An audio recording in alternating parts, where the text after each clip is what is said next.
ಅಧ್ಯಾಯದೊಳಗ ಗುರು ಚಿದಾನಂದ ಅವಧೂತರು ಏನು ಹೇಳಿದ್ರು ಅಂತಕ್ಕಂಥದ್ದನ್ನ ಪದ್ಯದೊಳಗ ಗವಾಯಿಗಳು ಹಾಡಿದ್ರು. ಅದರ ಅರ್ಥವನ್ನು ನಿಮಗೆ ಹೇಳ್ಬೇಕಷ್ಟೇ. ಯಾವ ನೈಮಿಷ ಅಂತಕ್ಕಂಥ ಅರಣ್ಯ ಅಂದ್ರ ದೊಡ್ಡದಾಗಿರ್ತಕ್ಕಂಥ ಅರಣ್ಯದೊಳಗ ಏನಾಗಿರ್ತದೆ, ಮಹಾಶೌನಿಕರೆಂಬ ಋಷಿಗಳು ಆ ಕಾಡಿನೊಳಗ ವಾಸವಾಗಿರ್ತಾರೆ. ಮಹಾತ್ಮರೇ,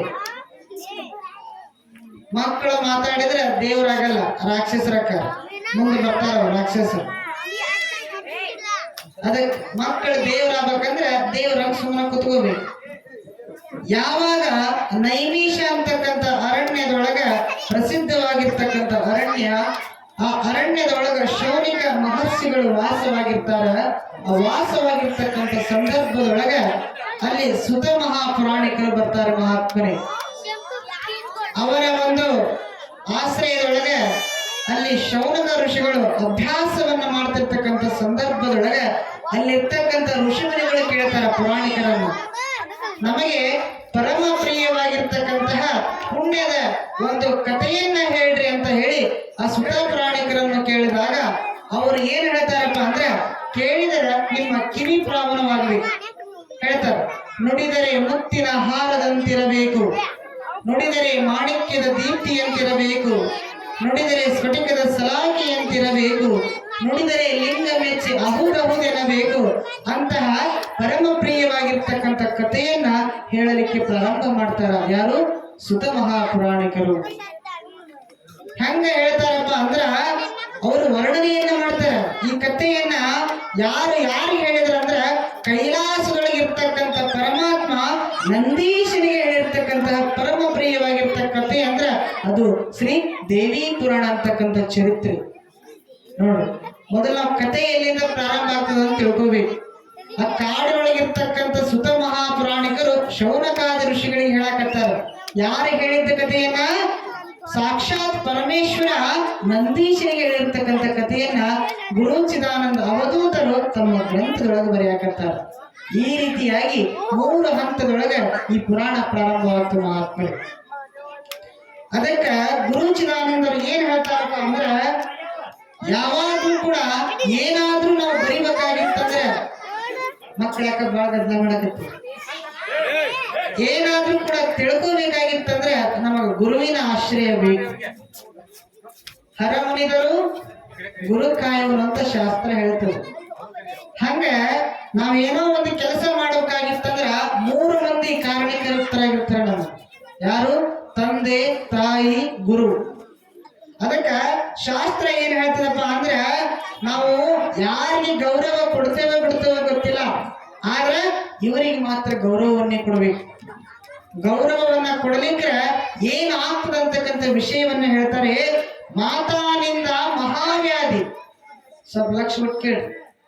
ಮಾತಾನಿಂದ ಮಹಾವ್ಯಾಧಿ, ಪಿತಾನಿಂದ ಅಕ್ಷಯ, ದೇವಾನಿಂದ ದರಿದ್ರತ್ವ, ಗುರುವಿನಿಂದ ಕುಲಕ್ಷಯ ಅಂತ ಹೇಳ್ತಾರೆ. ಯಾರ ತಾಯಿಯನ್ನ ಬೈದ್ರ ಅವರಿಗೆ ಬರಬಾರ್ದು ರೋಗಗಳು ಬರ್ತಾವ ನೋಡ್ರಿ. ಅದಕ್ಕೆ ಹೇಳ್ತಾರ ಮಾತಾನಿಂದ ಮಹಾವ್ಯಾಧಿ. ವ್ಯಾಧಿ ಅಂದ್ರೆ ರೋಗ. ಹಿಂದೆ ಒಂದು ರೋಗ ಬಂದಿತ್ತು ನೋಡ್ರಿ. ಯಾವ ರೋಗ್ರಿ ಅದು? ಜಾರೋಗ್ರಿ ಅಂತ ಹೇಳಿದ್ರು, ಕೊರೋನಾ.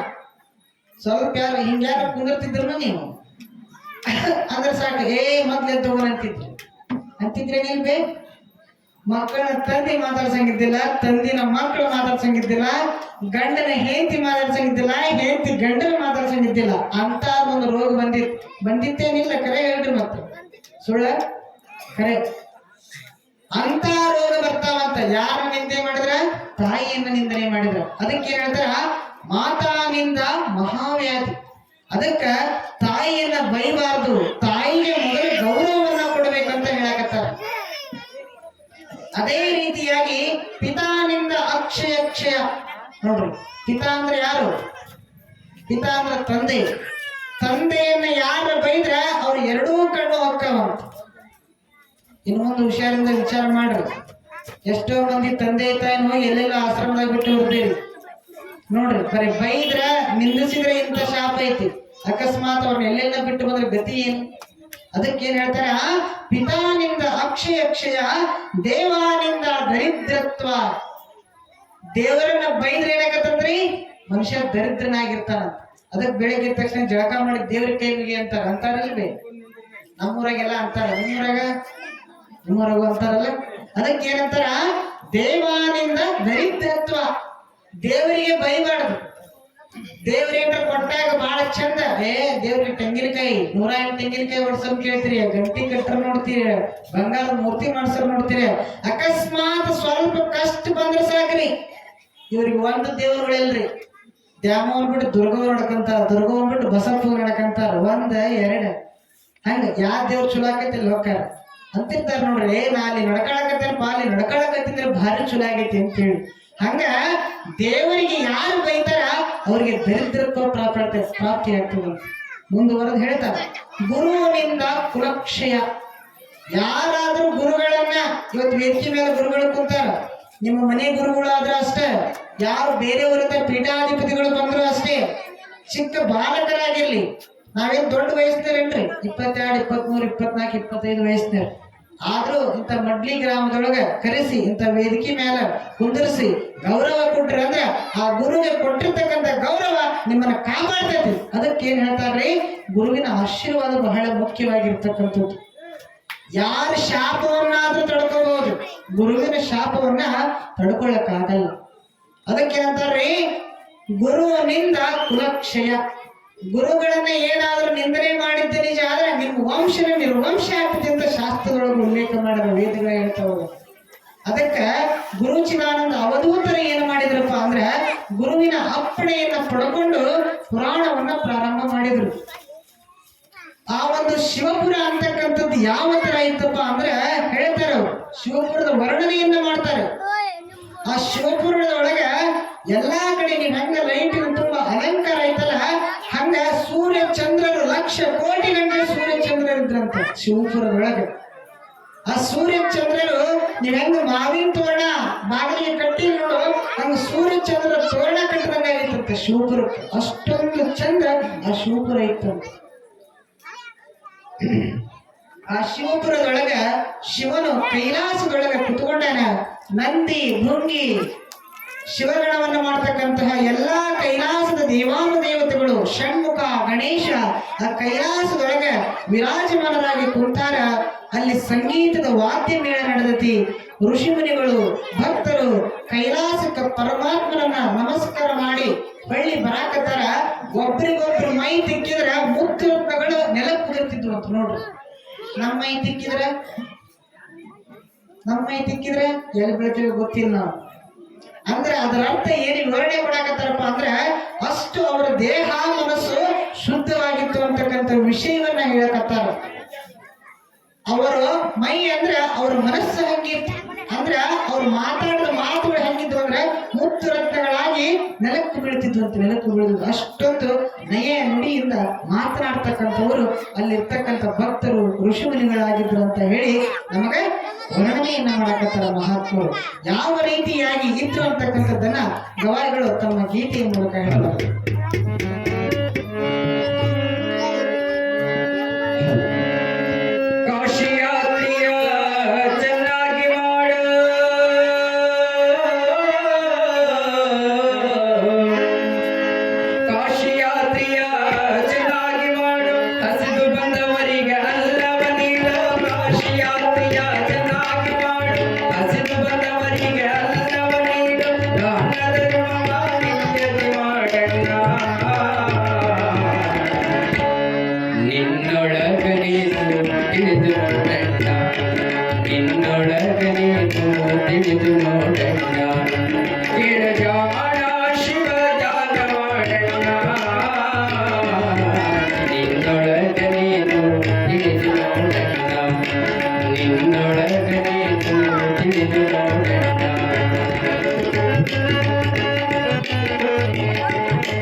ಧ್ಯಾನ ಮಾಡಣ್ಣ ನಿನ್ನೊಳಗ ನೀನು ತಿಳಿದು ನೋಡಣ್ಣ ನಿನ್ನೊಳಗ ನೀನು ತಿಳಿದು ನೋಡಣ್ಣ ಕಿಡಜಾಣ ಶಿವ ಧ್ಯಾನ ಮಾಡಣ್ಣ ನಿನ್ನೊಳಗ ನೀನು ತಿಳಿದು ನೋಡಣ್ಣ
ಶಿಶುನಾಳದೀಶ ಪಾದಕ್ಕೆ ವಂದಣ್ಣ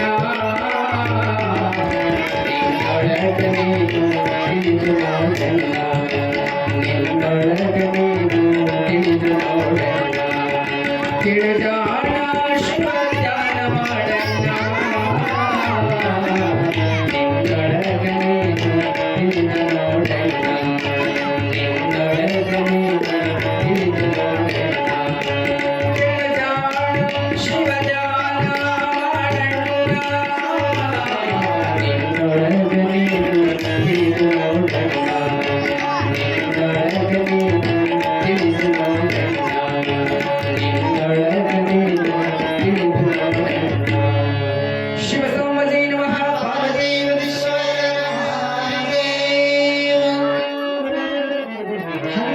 ಶಿವಧ್ಯಾನವನ್ನ ಆ ಕೈಲಾಸ ಶಿವಪುರದೊಳಗ ಮಾಡ್ತಿದ್ರು ಅಂತಕ್ಕಂಥ ವಿಚಾರವನ್ನ ಶಿಶುನಾಳ ಸಿರಿಪುರ ತತ್ವಪದದೊಂದಿಗೆ ಗವಾಯಿಗಳು ನಿಮ್ಗೆಲ್ಲ ಹೇಳಿದ್ರು.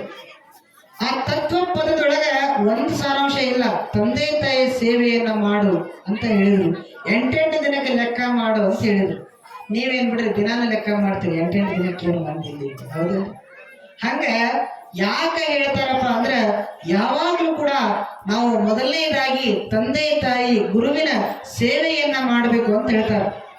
18 ಅಧ್ಯಾಯದ ಪುರಾಣದ ತಾತ್ಪರ್ಯ ಒಂದೇ ಏನ್ರಿ, ನಮ್ಮಲ್ಲಿರ್ತಕ್ಕಂಥ ಹರಿಷಡ್ವರ್ಗಗಳನ್ನ ಬಿಟ್ಟು ಎಲ್ಲರಲ್ಲೂ ಕೂಡ ಗುರು ಭಕ್ತಿಯನ್ನ ಕಾಣುವಂತಕ್ಕಂಥದ್ದೇ ಪುರಾಣದ ಸಾರಾಂಶ.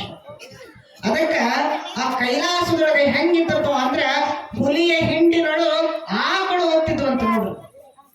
ಹುಲಿ ಹಿಂಡಿನ್ಯಾಗ ಆಕಳು ಹೋಗ್ತಾವ ಅಂದ್ರೆ ವಿಚಾರ ಮಾಡ್ರಿ, ಅಂದ್ರ ಅಲ್ಲಿ ವೈರತ್ವ ಅನ್ನೋದೇ ಇದ್ದಿಲ್ಲ. ಒಂದು ಹುಲಿ ಬರೀ ಒಂದು ಆಕಳ ಗಂಡ ಸಹ ಗಪ್ಪರ ಬಾಯಿ ಹಾಕ್ತೈತಿ, ಅಂತಹದ್ದು ಹುಲಿ ಹಿಂಡಿನೊಳಗ ಆಕಳು ಹೊಂಟಿತ್ತಂದ್ರ ಅಲ್ಲಿ ನಾವೇನು ನೀ ಹೆಚ್ಚು ಅಂತಕ್ಕಂಥ ಭಾವನೆ ಇರಲಿಲ್ಲ. ಎಲ್ಲರೂ ವೈರತ್ವವನ್ನ ಮರೆತು ಒಂದಾಗಿದ್ರು ಅಂತಕ್ಕಂಥ ವಿಷಯವನ್ನ ತಿಳಿಸಾಕತ್ತಾರ. ಮುಂಗುಸಿಯ ಮೇಲೊಂದು ಹಾವಂತು ನೆನತಿ ಹದು ನೋಡ್ರಿ, ಮುಂಗುಸಿ ಮ್ಯಾಲ ಹಾವು ಹೊಂಟಿರ್ತಂತ, ಇದು ಸಾಧ್ಯನಾ? ಹಂಗ ಕಲ್ಪನೆ ಮಾಡ್ಕೊಳ್ರಿ ನೋಡೋಣ. ಅಷ್ಟೊಂದು ವೈರತ್ವವನ್ನು ಮರೆತು ಶಾಂತಿ ಒಂದು ಬೀಡಾಗಿತ್ತು ಶಿವಪುರ. ಹೆಂಗ ಮಡ್ಲಿ ಗ್ರಾಮದೊಳಗೆ ಎಲ್ಲರೂ ನಾ ಹೆಚ್ಚು ನೀ ಹೆಚ್ಚು ಅಂತಕ್ಕಂಥ ಭಾವನೆ ನಿಮ್ಮಿಲ್ಲ, ಹಂಗೇನ್ರಾಗಿತ್ತು ಇವತ್ತು ಈ ಪುರಾಣಿಗೆ ನಡೀತಿದ್ದಿಲ್ಲ. ಅದಕ್ಕೋಸ್ಕರ ಎಲ್ಲ ವೈರತ್ವವನ್ನ ಮರೆತು ನೀವೆಲ್ಲರೂ ಕೂಡ ಎಷ್ಟು ಚಂದ ಪುರಾಣ ಕೇಳಾಕತ್ತೀರಲ್ಲ, ಹಂಗ ಶಿವಪುರದೊಳಗೆ ಅಲ್ಲಿರ್ತಕ್ಕಂತಹ ಒಂದು ಪ್ರಾಣಿ ಪಕ್ಷಿಗಳು ಕೂಡ ತಮ್ಮ ವೈರತ್ವವನ್ನು ಮರೆತು ಜೀವನವನ್ನು ಮಾಡ್ತಿದ್ವು ಅಂತಕ್ಕಂಥ ವಿಷಯವನ್ನ ಮಹಾತ್ಮರು ತಿಳಿಸಿಕೊಳ್ಳುತ್ತಾರೆ. ಹೇಳ್ತಾರೆ ಅವರು ಏನು, ಆನೆ ಎಲ್ಲಾ ತರದ ಪ್ರಾಣಿಗಳಿದ್ವು. 10 ಲಕ್ಷ ಗಾವದ ಕೋಟೆ, 5 ಲಕ್ಷ ಗಾವದ ಪೇಟೆ, ಮಧ್ಯದಲ್ಲಿರುವ ಒಳಗುಣ 5 ಲಕ್ಷ ಗಾವದ, 10 ಲಕ್ಷ ಗಾವದ ಮಲಗುವ ಮನೆಯು ಅಷ್ಟೊಂದು ವಿಸ್ತಾರವಾಗಿ ಆ ಒಂದು ಶಿವಪುರ ಅಂತಕ್ಕಂಥದ್ದಿತ್ತು. ಗಾವದ ಅಂದ್ರೆ ಸಹಸ್ರಾರು ದೊಡ್ಡದಾಗಿರ್ತಕ್ಕಂಥದ್ದು. ನಿಮ್ಮ ಮಡ್ಲಿ ಗ್ರಾಮ ಎಷ್ಟೈತ್ರಿ? ಬಾಳ ಅಂದ್ರೆ ಒಂದು 2 ಕಿಲೋಮೀಟರ್ ಒಳವರೆಗೆ ಐತಿ.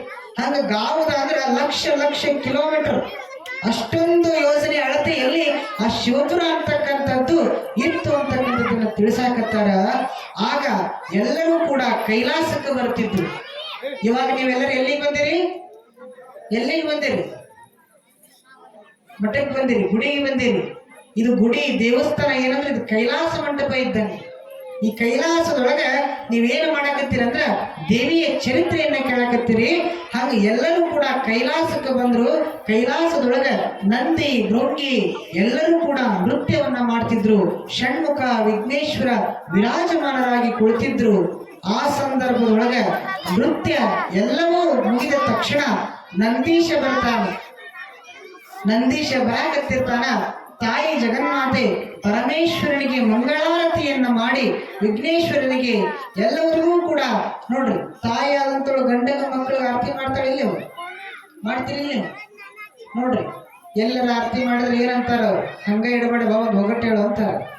ನೀವಂತೀರಿ ಧಾರವಾಡ ಆ ಕಡೆ ಇರೋದು ಡೆಂಟಲ್, ಧಾರವಾಡ ಈ ಕಡೆ ಇರೋದು ಮೆಂಟಲ್, ನಮ್ಮ ಯಜಮಾನ್ರದು ಬರೋಬ್ಬರಿ ಬರೋಬ್ಬರಿ. ನಮ್ಮ ಮೌಗಳು ಅನ್ನಕತ್ತಾರ 1 ಕ್ವಿಂಟಲ್ ಅಂತೇಳಿ. ನಾ ಅಂದಿಲ್ರಿಪ್ಪ. ಹಂಗ ಆರತಿಯನ್ನ ಮಾಡಿ ಒಡಪನ್ನ ಹೇಳ್ತಕ್ಕಂಥದ್ದು. ಹಂಗ ತಾಯಿ ಜಗನ್ಮಾತೆ ಆರತಿಯನ್ನ ಮಾಡಿ ಏನು ಮಾಡ್ತಾಳಪ್ಪ ಅಂದ್ರೆ ಶಿವನ ಎಡಕ್ಕೆ ಬಂದು ಕುಳಿತುಕೊಳ್ತಾಳ. ನಂದೀಶ ಬಂದು ಪರಮಾತ್ಮನ ಹತ್ರ ನಮಸ್ಕಾರವನ್ನ ಮಾಡ್ತಾನ. ನಮಸ್ಕಾರವನ್ನ ಮಾಡ್ತಕ್ಕಂಥ ಸಂದರ್ಭದೊಳಗೆ ನಗುತ್ತಾ ಪರಮೇಶ್ವರ ಕೇಳ್ತಾನ, ಯಾಕಪ್ಪ ನಂದೀಶ, ನಿನ್ನ ಮನದೊಳಗೆ ಏನೈತಿ? ಯಾಕೆ ಬಂದಿ? ಏನು ಹೇಳು ಅಂತ ಅಂದಾಗ ಪರಮಾತ್ಮನ ಕಿವಿಯೊಳಗೆ ಸೂಕ್ಷ್ಮವಾಗಿ ಹೇಳ್ತಾನ, ನನಗ ಪರಮ ಪ್ರಿಯ ಆಗಿರ್ತಕ್ಕಂತಹ ತಾಯಿ ಜಗನ್ಮಾತೆಯ ಕಥೆಯನ್ನ ಹೇಳ್ರಿ ತಂದೆ ಅಂತ ಹೇಳಿ ಭಕ್ತಿಯಿಂದ ನಂದೀಶ್ವರ ಪರಮಾತ್ಮನಲ್ಲಿ ಯಾಚನೆಯನ್ನ ಪ್ರಾರ್ಥನೆಯನ್ನ ಮಾಡಕತ್ತಿದ್ದಾನೆ ಮಹಾತ್ಮರು. ಅವಾಗ ಪರಮಾತ್ಮ ಸಂತೋಷದಿಂದ ಯಾಕಾಗಬಾರ್ದಪ್ಪ ಹೇಳ್ತಾನೆ ಅಂತ ಹೇಳಿ ಬಹು ಉತ್ಸುಕತನಾಗಿ ತಾಯಿ ಜಗನ್ಮಾತೆಯ ಕಥೆಯನ್ನ ಹೇಳಲಿಕ್ಕೆ ಪ್ರಾರಂಭ ಮಾಡ್ತಾನೆ. ಈ ಕಥೆಯನ್ನ ಬರೆಯಕತ್ತವ್ರು ಯಾರ್ರಿ? ನೆನಪು ಮಾಡ್ತಿದ್ದಾನೆ. ಗುರುಚಿದಾನಂದ ಅವಧೂತರು ಗುರುವನ್ನ ಸ್ಮರಣೆ ಮಾಡಿಕೊಂಡು ತಾಯಿಯನ್ನ ಆರಾಧನೆ ಮಾಡಿಕೊಂಡು ಈ ಒಂದು ಪುರಾಣವನ್ನ ಬರೆಯಕತ್ತಾರ. ಅದಕ್ಕೆ ಯಾವುದೇ ಒಂದು ಕೆಲಸವನ್ನ ಮಾಡಬೇಕಾಗಿತ್ತಂದ್ರ ಗುರುವಿನ ಶಕ್ತಿ ಬೇಕು. ಹಿಂಗ ಒಂದೂರದೊಳಗೆ ಒಬ್ಬ ಶಿಷ್ಯ ಇದ್ದ. ಶಿಷ್ಯ 20 ವರ್ಷಗಳ ಕಾಲ ಒಬ್ಬ ಗುರುವಿನ ಬಳಿ ಇದ್ದು ವಿದ್ಯಾಭ್ಯಾಸವನ್ನ ಮಾಡಿ ಗುರುಗಳ ಆಶೀರ್ವಾದವನ್ನು ಪಡೆದುಕೊಂಡು, ಆ ಗುರುಗಳು ಅಂದ್ರೆ 3 ವೈದಿಕವನ್ನು ಮಾಡ್ತಕ್ಕಂಥ ಒಬ್ಬ ವಿದ್ಯಾರ್ಥಿ ಶಿಷ್ಯ ಗುರುಗಳ ಆಶೀರ್ವಾದವನ್ನು ಪಡೆದುಕೊಂಡು ಗುರುಗಳು ಹೇಳ್ತಾರ, ಯಪ್ಪ ಇಷ್ಟು ದಿನ ನೀ ನನ್ನ ಸೇವೆಯನ್ನ ಮಾಡಿಪ್ಪ, ಇನ್ನು ಬಳಕ ನಿಮ್ಮೂರಿಗೆ ಹೋಗಿ ಮದುವೆಯಾಗಿ ಊರೊಳಗೆ ವೈದಿಕ ವೃತ್ತಿಯನ್ನ ಪ್ರಾರಂಭ ಮಾಡಿ ಎಲ್ಲರಿಗೂ ಸನ್ಮಾರ್ಗವನ್ನ ತೋರಿಸ್ತಕ್ಕಂಥ ಕೆಲಸ ಮಾಡುವಂತ ಹೇಳಿ ಗುರುಗಳ ಹತ್ರ ಇದ್ದಿರ್ತಕ್ಕಂಥ ಶಿಷ್ಯ ಎಲ್ಲಿಗೆ ಬರ್ತಾನ್ರಿ? ಊರಿಗೆ ಬರ್ತಾನ. ಯಾರ ಹತ್ರ ಇದ್ದ ಎಷ್ಟು ದಿನ ವಿದ್ಯಾಭ್ಯಾಸ ಮಾಡಕ? ಒಬ್ಬ ಗುರುವಿನ ಬಳಿ ಇದ್ದ. ಗುರುವಿನ ಬಳಿ ಇದ್ದಿರ್ತಕ್ಕಂಥವ್ರ ಮನೆಗೆ ಬಂದ. ತಂದೆ ತಾಯಿ ಹಂಗ ಹಿಂಗ ಹುಡುಕ್ಯಾಡಿ ಒಂದು ಮದುವೆಯನ್ನು ಮಾಡಿದ್ರು. ಮದುವೆಯನ್ನ ಮಾಡಿದಾಗ ಇವ ಮಠದಾಗಿದ್ದ ಬಹಳ ಆನಂದದಿಂದ ಗೋಡಂಬಿ ದ್ರಾಕ್ಷಿ ಕಲಸಕ್ರಿ ಬಿನ್ನಗಿನ ಚುಲೋ ಹಾಕಿದ್ವು. ಬಹಳ ಚಂದ ತಯಾರಾಗಿದ್ದ. ನಮ್ಮನಿ ಟೈರ್ ಟೂಬ್ ಕಂಡಂಗ ಹಾಕಿದ್ದ ಪುಣ್ಯಾತ್ಮ. ಅಷ್ಟು ಚಲೋ ಇದ್ದ. ಊರಾಗ ಬಂದು ಭಿನ್ನ ತೀರ್ಸ್ಬೇಕಂದ್ರೆ ಹೇತಿ ಬಹಳ ಚಂದ ಕೂಡಿದ ನಮ್ಗೆ. ನಾನು ಹೇಳಿದ್ದೊಂದು ಆಕೆ ಮಾಡೋದೊಂದು ಅಂತ ಹೇಳಿ ಹಂಗ ಅವೇನಂತಾನ ಅದಕ್ಕೆಲ್ಲ ವಾದಿ. ಅವ ಉಣ್ಣಂದ್ರ ನಾ ಯಾಕೆ ಉಣ್ಲಿ? ರೊಟ್ಟಿ ಮಾಡಂದ್ರ ಅನ್ನ ಮಾಡೋದು, ಸಾರು ಮಾಡಂದ್ರ ಅನ್ನ ಮಾಡೋದು, ಪಲ್ಯ ಮಾಡಂದ್ರ ಹುಗ್ಗಿ ಮಾಡೋದು, ಇದನ್ನ ಮಾಡಕತ್ಲಕಿ. ತಂದೆ ತಾಯಿ ಮದುವೆ ಮಾಡಿಯಪ್ಪ, ನಿನ್ನ ಮದುವೆ ಮಾಡಿದ್ವಿ, ಗಂಡ ಐತಿ ಚಂದಾಗಿರ್ರಿ, ನಾವು ಕಾಶಿಗೆ ಹೋಗಿ ಬರ್ತಂದು ತಂದೆ ತಾಯಿ ಹೋಗ್ಯಾರ. ಮನ್ಯಾಗ ನೋಡಿದ್ರೆ ಇಂಥದ್ದೊಂದು ಹೆಂಡತಿ ಕುಡಿ ಏನ್ರಿ, ರೊಟ್ಟಿ ಮಾಡಂದ್ರ ಅನ್ನ ಮಾಡ್ತಂತ, ಪಲ್ಯ ಮಾಡಂದ್ರ ಹುಗ್ಗಿ ಮಾಡ್ತಂತ. ಹಿಂಗ 1 ತಿಂಗಳ 2 ತಿಂಗಳ ಕಳೆದ ಇವ ಟೈರ್ ಟೂಬ್ ಇದ್ದಂಗ ಇದ್ದಲ್ಲ, ಟೈರ್ ಟೂಬ್ ಪಂಚರ್ ಆದಂಗ ಅದ ಮನುಷ್ಯ. ನೋಡ್ರಿ ಎಲ್ಲಿಗೆ ಬಂದು ಊರಿಗೆ ಬಂದು. ಹಂಗ ಗಂಡ ಹೆಂಡತಿ ಅಂದ್ರೆ ಚಂದಾಗಿ ಹೊಂದ್ಕೊಂಡು ಹೋಗ್ಬೇಕ್ರಿ. ಆಗ ಅವಂಗೇನ್ ಕುಡಿದ್ರಿ ಒಂದು ವಾದಿ ಹೆಣ್ಣು ಕೂಡ್ಬಿಟ್ಟೈತಿ. ಎಲ್ಲರೂ ಹಂಗಿರಲ್ಲ. ಮತ್ತೆ ಈ ಊರ ಸುದ್ದಿ ಎಲ್ಲ ಇದು ಮತ್ತೆ ಹಂಗ ತಿಳ್ಕೊಂಡ್ರಿ ನೀವು. ಇದು ಬೇರೆ ಕಡೆ ನಡೆದಿದ್ದ ಘಟನೆನೇ ಇದು. ಅವಾಗ ಅವೇನ್ ಮಾಡಿದ ಇದು ಜೀವನದ ಸಾಕು ಮರೆಯ ಬದುಕು ಏನ್ ಮಾಡದೈತೆ ಅಂತೇಳಿ ಒಂದು ಹಗ್ಗ ತಗೊಂಡು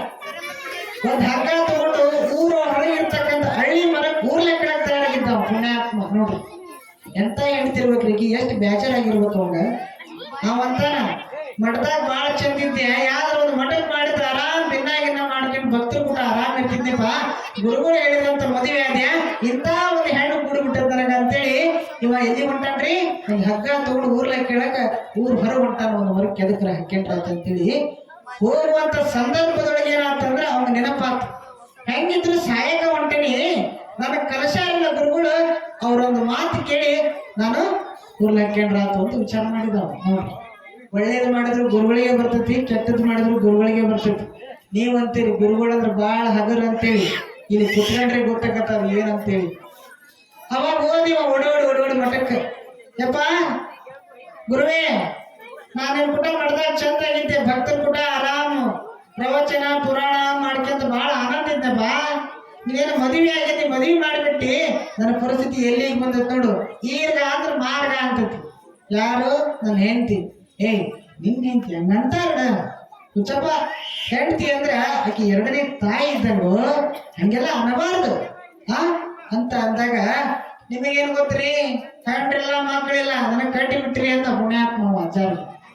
ನಿಮಗೂ ಮದುವೆ ಆಗ್ರಿ ಗೊತ್ತಾಗತಿ ಅಂತ ಅವನು ಮತ್ತೇನ್ ಹೇಳ್ತಾರ ಅವ ಅಂತಾರ ಅಜ್ಜಾರ.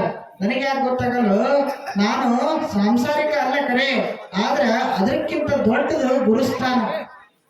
ನಾನೇನು ಒಂದು ಪರಿಹಾರ ಹೇಳ್ತೀನಿ, ನಾ ಹೇಳ್ದಂಗ ಮಾಡು ಅಂದ.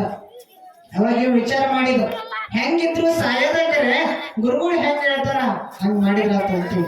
ನಿನ್ ಹೆಂಡತಿ ಏನಂತ ಹೇಳಪ್ಪ ಅಂತ ಗುರುಗಳು ಕೇಳಿದ್ರು. ಏನಿಲ್ರಿ, ನಾ ರೊಟ್ಟಿ ಮಾಡಂದ್ರೆ ಅನ್ನ ಮಾಡ್ತಾಳ, ಜಳಕಕ್ಕೆ ಬಿಸಿನೀರು ಇಡೋಂದ್ರೆ ತಣ್ಣೀರ್ ಇಡ್ತಾಳ, ಹುಗ್ಗಿ ಮಾಡಂದ್ರೆ ಪಲ್ಯ ಮಾಡ್ತಾಳ, ಪಲ್ಯ ಮಾಡಂದ್ರೆ ಹುಗ್ಗಿ ಮಾಡ್ತಾಳ, ಹೊಲಕ್ಕೆ ಹೋಗಂದ್ರೆ ಹೋಗಲ್ಲ ಅಂತಾಳ. ಹಿಂಗ ನಾ ಹೇಳಿದ್ದಕ್ಕೆಲ್ಲ ವಿರುದ್ಧ ಮಾತಾಡ್ತಾಳ್ರಿ ಅಜ್ಜಾರ ಅಂದಾಗ, ಇಷ್ಟದ ಹಗ ಮರೆಯ ಬಾಳ ಹಗರ್ ಐತಿದೆ. ನಿನಗ ರೊಟ್ಟಿ ತಿನ್ನಕತ್ತೆ ಅನ್ನ ಮಾಡಂತೇಳು ಅವ್ರ ಅಜ್ಜಾರ ಹೇಳಕತ್ತಾರ. ಅದು ಗುರುವಿನ ಶಕ್ತಿ ಅಂತ. ನಿನಗ್ ಬಿಸಿನೀರ್ ಸ್ನಾನ ಮಾಡ್ಬೇಕ, ನಾ ತಣ್ಣೀರ್ ಸ್ನಾನ ಮಾಡುವ ಅಂತೇಳು. ನಿನ್ನ ಹೆಂಡತಿ ಹೊಲಕ್ಕೆ ಹೋಗ್ಬೇಕ, ಹೊಲಕ್ಕೆ ಹೋಗ್ಬೇಡ ಮನ್ಯಾಗ ಇರು ಅಂತೇಳು. ನಿನ್ನ ಹೆಂಡತಿ ಧಾರಾವಾಹಿ ನೋಡ್ಬಾರ್ದ, ಸರ್ವ್ ಮಾಡಿ 7ರಿಂದ 10 ಮಟ ಧಾರಾವಾಹಿ ನೋಡು ಅಂತ ಹೇಳು. ಇಲ್ಲೆಲ್ಲ ಬೇರೆ ಕಡೆ. ಅವಾಗ ಅವ ವಿಚಾರ ಮಾಡಿದ, ಹೆಂಗಿದ್ರು ಆಗದಕ್ಕರೆ ಸಾಯೋದಕ್ಕರೆ ಇದನ್ನ ಪ್ರಯೋಗ ಮಾಡೋಣ ಅಂತೇಳಿ ಮನೆಗೆ ಬಂದ ತನ್ನ ಹೆಂಡತಿಗೆ ಹೇಳಿದ, ಇವತ್ತ ನಾನು ತಣ್ಣೀರ್ ಜಳಕ ಮಾಡಿ ಪಲ್ಯ ಅನ್ನ ಉಂಡು ಹೊಲಕ್ಕೆ ಹೋಗ್ಬೇಕು, ಬರೆದ್ರಾಗ ನೀನು ಸಿದ್ಧ ಮಾಡಿ ಇಡಬಾರ್ದ್ರ ಅಂದ. ಹೊರಗೆ ಹೋದ. ಹೆಂಡತಿ ಏನ್ ಮಾಡಿದ್ಲು, ಬಿಸಿನೀರ್ ಕಾಯಕ್ಕಿಟ್ಲು, ಅನ್ನ ಮಾಡಿದ್ನಲ್ಲ ರೊಟ್ಟಿ ಮಾಡಿದ್ಲು, ಪಲ್ಯ ಮಾಡಿದ್ನಲ್ಲ ಹುಗ್ಗಿ ಮಾಡಿಟ್ಲು. ನೀರ್ ಕಾಯಕತ್ತಾವ, ಬೆಂಕಿ ಆಗ್ಯಾವ, ಇದ್ರ ಪಿಡಗತ್ಲಿ ಎಲ್ಲ ದರ ಅಗಸಿ ಬಾಗಲಿಗೆ ಬಂದ್ಲಕ್ಕಿ. ನೋಡ್ರಿ ಎಷ್ಟು ಪ್ರೇಮ ಬಂದ. ಅಗಸಿ ಬಾಗಲಿಗೆ 4 ಮನೆ ಕುತ್ಕೊಂಡಿದ್ದ, ಎಳಕಂಡ ಬಂದ ಅಲ್ಲಿಂದ್ರ. ಜನ ಏನಂದ್ರು, ಏನಕ್ಕೆ ಕರ್ಕೊಂಡು ಹೊಂಟಾಳೋ ಮರ ಏಕೆಂದ್ರು, ಇಲ್ಲಿ ಯಾರು ಇಲ್ರಿ ಅಂತ. ಅವಾಗ ಕರ್ಕೊಂಡು ಹೋಗಿರ್ತಕ್ಕಂಥ ಸಂದರ್ಭದೊಳಗ ಬಿಸಿನೀರು ಕಾಸ್ಲಿಲ್ಲ, ಇಳಿ ಅಂತೇಳಿ ಅರ್ಬಿ ಕಳ್ಸಿದ್ರು. ಕುತ್ಕ ಬಚ್ಚಲ್ಲಾಗ ತಗೋ ಐಕ್ಯ ಅಂದ್ರಕ್ಕೆ ನೀರು. ನೋಡಿ ಯಾವತ್ತು ಪ್ರೀತಿ ಮಾಡಿದಕ್ಕೆ ಹಿಂಗ ಪ್ರೀತಿ ಮಾಡಕತ್ತ. ಅವಾಗ ಬಿಸಿನೀರಲ್ಲಿ ಸ್ನಾನ ಮಾಡಿ ಬಂದ. ನೀ ಮಾಡಿದ ಅನ್ನ ಪಲ್ಯ ನಾ ಏನು ತಿನ್ನಂಗಿಲ್ಲ, ತುಪ್ಪ ಗಿಪ್ಪ ಏನು ಹಾಕೊಂಡಾಗ ಹಂಗ ಹೊರಬೇಕಲ್ಲಿ ಅಂದಾಗ ಕಪ್ಪನ ಕೈ ಕರ್ಕೊಂಡ್ ಬಂದ್ಲಿಕ್ಕಿ. ಕುತ್ಕ ಎಲ್ಲ ಮಾಡಿ ರೊಟ್ಟಿ ತಿನ್ನು, ಹುಗ್ಗಿ ತಿನ್ನು, ತುಪ್ಪ ತಿನ್ನೋದು ತಿನ್ನಿಸಿಲ್ಲ. ಹೊರಗೆ ಹೋಗೋ ಮುಂದೆ 5 ಎಕರೆ ಹೊಲದಾಗ ಹತ್ತಿ ಹೊಡೆದತಿ, ಒಬ್ಬಕ್ಕೆ ಹೋಗಿ 15 ದಿನ ಹತ್ತಿ ಬಿಡಿಸಿ ಬಂತ. ನೀನು ಹೋಗ್ಬೇಡ ಹೊಲಕ್ಕ ಅಂದ.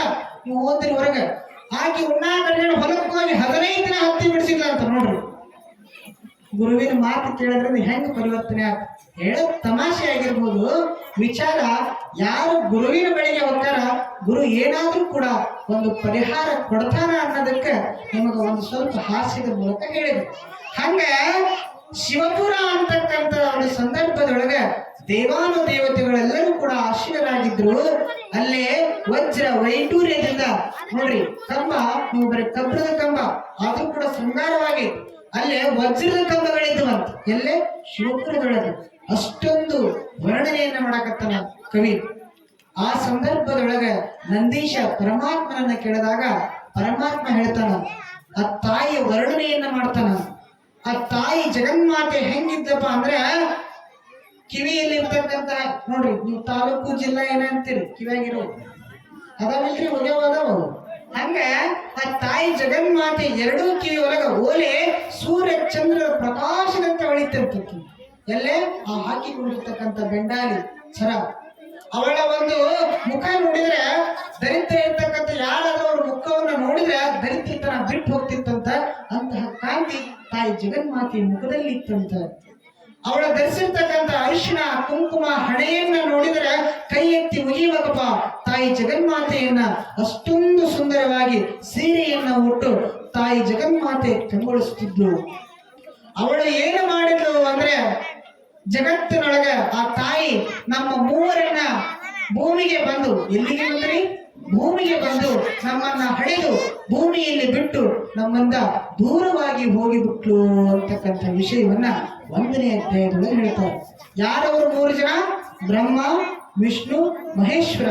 ಅವರು 3 ಜನ ಬಿಟ್ಟು ತಾಯಿ ಜಗನ್ಮಾತೆ ನಭೋ ಆಕಾಶದೊಳಗೆ ಲೀಲಾ ಮಾತ್ರದಿಂದ ಮಾಯವಾಗಿ ಹೋದಳು ಅಂತಕ್ಕಂಥ ವಿಷಯವನ್ನ ನಮಗ 1ನೇ ಅಧ್ಯಾಯದೊಳಗೆ ತಿಳಿಸಿಕೊಡ್ತಾರೆ. ಜಯ ಮಂಗಲಂ, ಜಯ ನಮಃ ಪಾರ್ವತೀಶ್ವರ ಮಹಾದೇವ.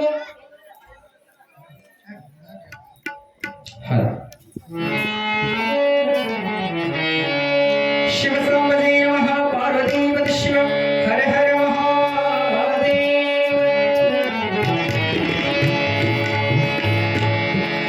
ತಾಯಿಯಂದ್ರು ಬಹಳಷ್ಟು ಜನ ಇರೋದ್ರಿಂದ ಅವ್ರಿಗೋಸ್ಕರ ಒಂದು ಜಾನಪದ ಗೀತೆ.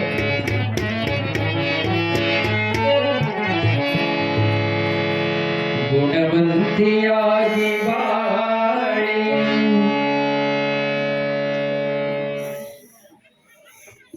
ಸತ್ಕೀರ್ತಿ ಪಡೆಯಮ್ಮ, ಪತಿವ್ರತೆಯರ ಹಾದಿಲಿ ನಡೆದು ಸದ್ಗತಿಯ ಕಾಣಿರಮ್ಮ.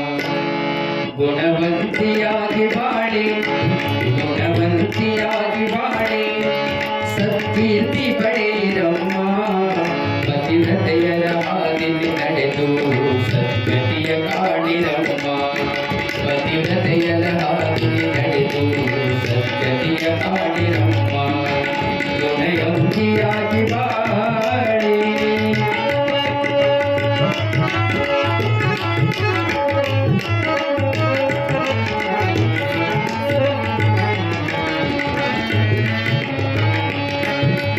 ಬಂಗಾರ ಬಳ್ಳಿಯ ಸಿಂಗಾರ ಸರದ ಆಸೆಯು ಬಿಡಬೇಕು. ಬಂಗಾರ ಬಳ್ಳಿಯ ಸಿಂಗಾರ ಸರದ ಆಸೆಯು ಬಿಡಬೇಕು.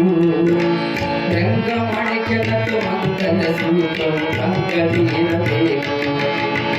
ರಂಗ ಮಾಣಿಕ್ಯನದು ಅಂಗದಿ ಸೂತ್ರವು ಅಂಗದಿ ಇರಬೇಕು.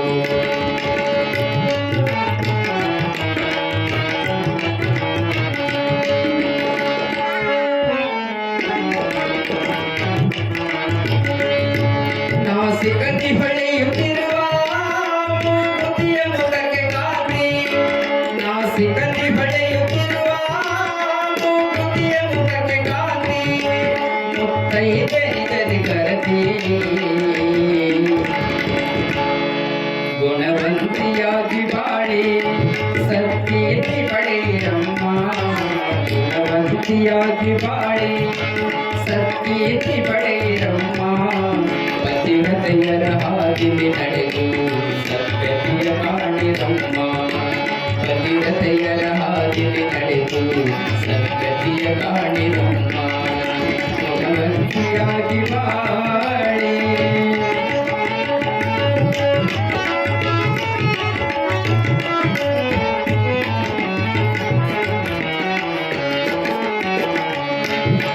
ಕೊರಳೊಳು ತಾಳಿ ಹಣೆಯಲ್ಲಿ ಕುಂಕುಮ ಸದಾ ಬೆಳಗಲಮ್ಮ. ಕೊರಳೊಳು ತಾಳಿ ಹಣೆಯಲ್ಲಿ ಕುಂಕುಮ ಸದಾ ಬೆಳಗಲಮ್ಮ. ಬೆಲೆ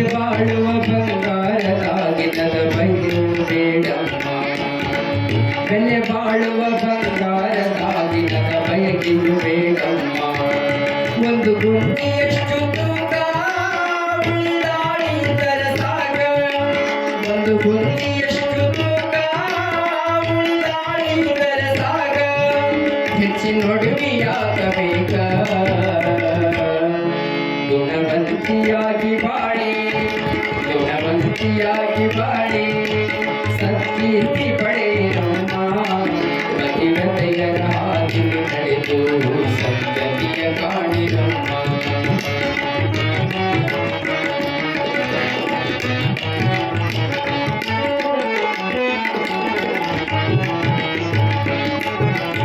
ಅವನ ಮನೆಯ ಮಲ್ಲಿಗೆಯಾಗು ಅತ್ತಿಗೆ ತೊತ್ತಾಗು ಮಾವನ ಮನೆಯ ಮಲ್ಲಿಗೆಯಾಗು ಅತ್ತಿಗೆ ತೊತ್ತಾಗು ತವರಿನ ಹೆಸರನ್ನು ಅನುದಿನ ಬೆಳಗುವ ಕೀರ್ತಿಯ ಕಳಸಾಗು ಮಾತು ಮುತ್ತಾಗಲಿ ಶೀಲಾಗಲಿ ಮಾತು ಮುತ್ತಾಗಲಿ ಶೀಲಾಗಲಿ ನಿನ್ನ ಹೆಸರು ಚಿರವಾಗಲಿ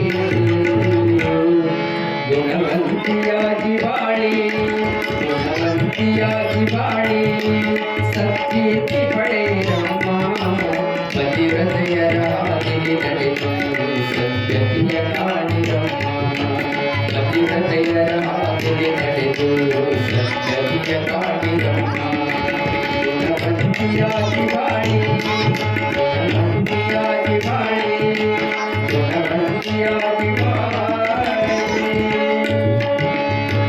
ಶಿವಸಂವತಿ ಮಹಾಪಾರ್ವತಿ